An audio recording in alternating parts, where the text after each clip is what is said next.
O divórcio depois dos 40 não destrói só um relacionamento.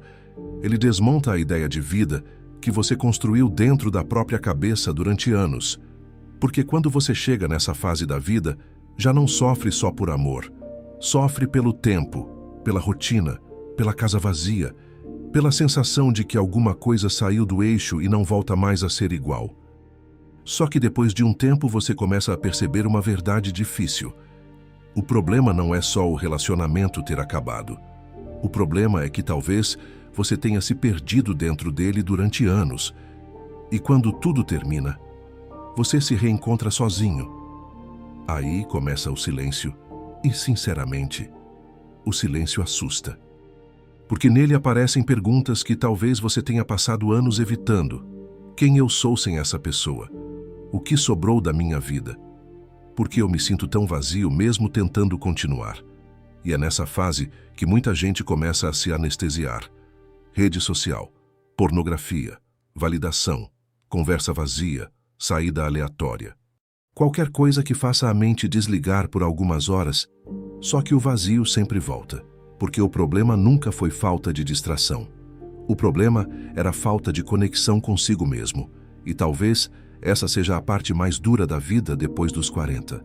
Você percebe que passou tanto tempo tentando sustentar tudo ao redor, que esqueceu de sustentar a própria mente.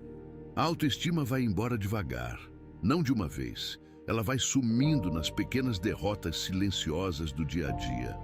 Você começa a se comparar, a pensar que ficou velho, que perdeu tempo, que outras pessoas estão vivendo melhor que você.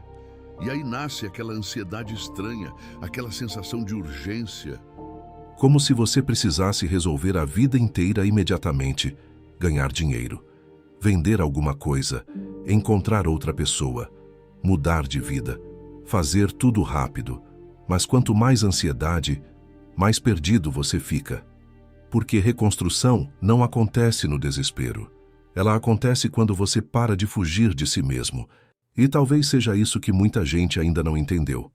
A vida não acaba depois dos 40, mas ela obriga você a acordar, a olhar para a própria realidade, para a própria mente, para os próprios vícios emocionais, para a própria solidão.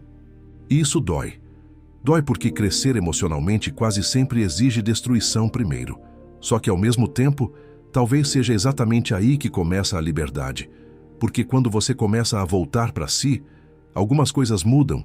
Você começa a perceber que paz vale mais do que aparência, que silêncio vale mais do que validação, que propósito vale mais do que distração.